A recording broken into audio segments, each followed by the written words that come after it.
Sziasztok! Köszöntelek benneteket itt a Mi Kis Konyhánk YouTube csatornáján. Ma egy nem megszokott főételt vagy levest hoztunk nektek, hanem egy olyan ételt fogunk elkészíteni, ami nagyon ideális reggelire vagy akár vacsorára is. Lehet fogyasztani vörös hagymával, lila hagymával, paprikával, paradicsommal, ez pedig az abátok a szalonna lesz, amit a végén be is fogunk paprikázni. Az abálás lényege ugye, hogy 100 fok alatti hőmérsékleten főzzük az ételünket, kb. 85-90 fok között, éppen hogy csak gyöngyözzön a víz. Ilyet például láthattatok már a videóink között a húsleves elkészítésénél. Ugye emiatt az abálás egy kicsit hosszabb folyamatot vesz igénybe, de a végeredmény nagyon isteni lesz is. Mindjárt meg is mutatjuk, hogy nem kell hozzá sok hozzávaló. Mutatjuk is, hogy miket szereztünk be, miket vettünk, és hogy miből fogjuk elkészíteni az ételünket.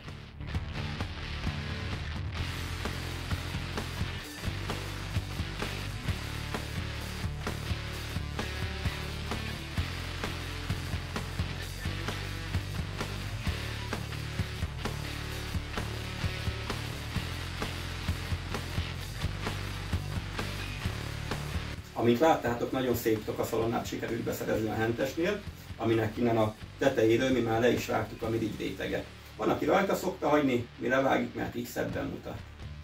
Az abáláshoz elsősorban kell víz, és a fűszereket úgy fogjuk felhasználni, hogy a só, a bors az mehet bele az abalébe, illetve 3-4 fej vöröshagyma, meg a fokhagyma mennyiségének a fele, illetve a babérlevél.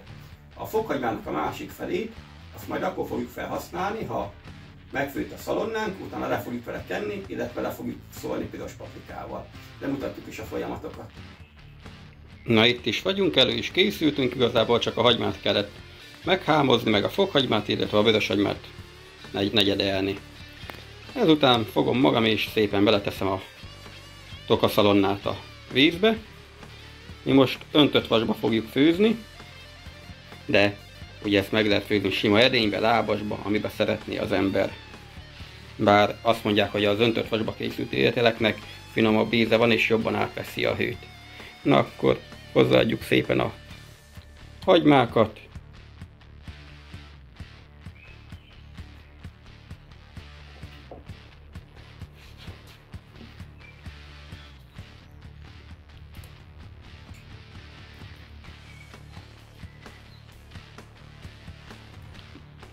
Jöhet a fokhagyma.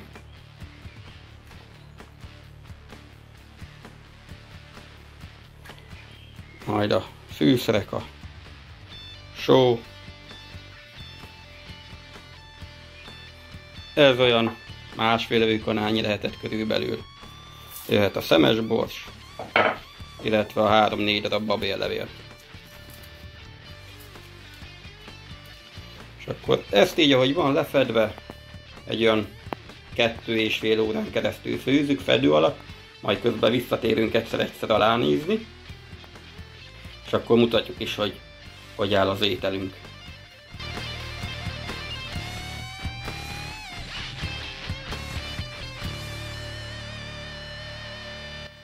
Oda tettük abálni a szalonnánkat, ez most egy jó 2-2,5 órás folyamat lesz, majd a vége előtt megcsináljuk hozzá a fokhagymakrémet, amit lehet úgy csinálni, hogy kis olajba belezúzunk egy kis fokhagymát, de mi most úgy fogjuk csinálni, hogy ebbe a mozsárba fogjuk összetörni, és só segítségével olyan 6-8 geresz fokhagymát.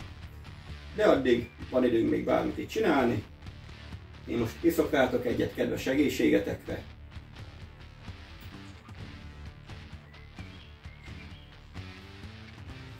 És jövünk vissza nem sokára.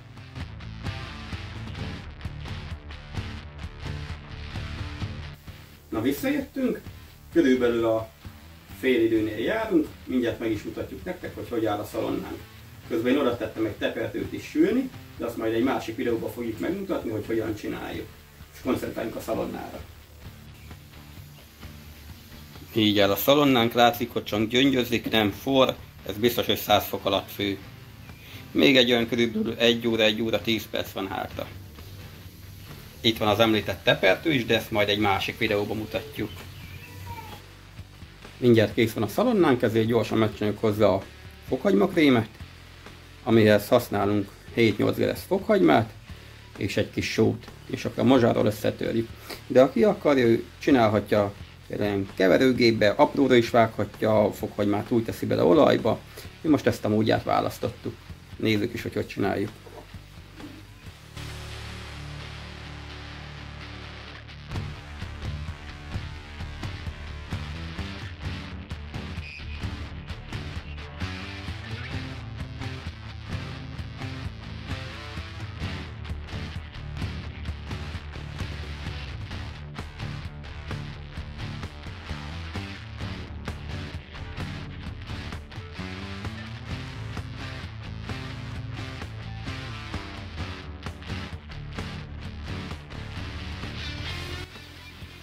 Kivettük a szalonnákat, és még meleg állapotába gyorsan bekenjük ezzel a finom fokhagyma krémmel.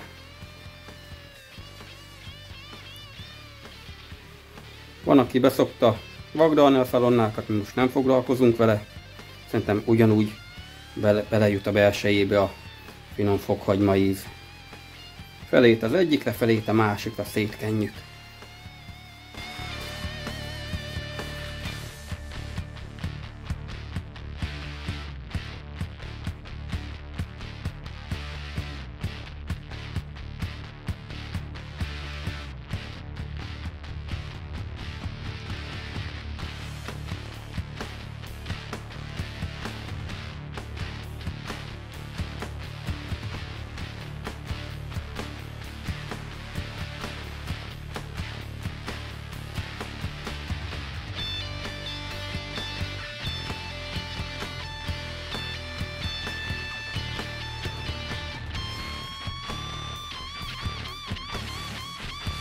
Elkészült a szalonna, mindenkinek jó étvágyat kívánunk hozzá.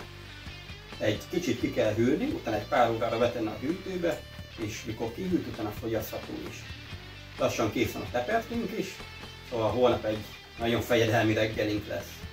A szalonnának a főzőlevét ne dobjátok ki, ha tudjátok, fagyasszátok le, tegyétek hűtőbe, mivel nagyon ideális egy kiadós leves vagy főzelék alaplevéhez. Ha tetszett a videónk, akkor iratkozzatok fel a csatornánkra, és kövessetek be minket Facebookon és Instagramon is. Jó étvágyat kívánunk mindenhez! Sziasztok!